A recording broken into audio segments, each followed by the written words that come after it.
నమస్తే అండి. కోడిగుడ్డు ఉక్కి చేస్తున్నాను.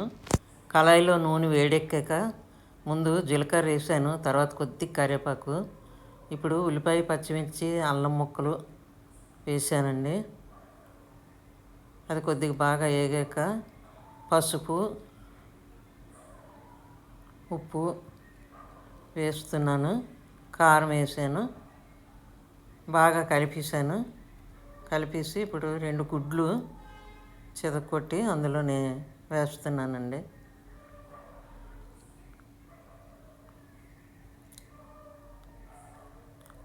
కొద్దిసేపు ఆగి అది కలుపుతున్నాను.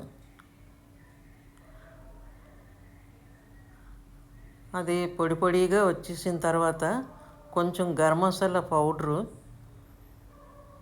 గరం మసాలా పొడి వేసి ఆ తర్వాత కొంచెం కొత్తిమీర వేసాను.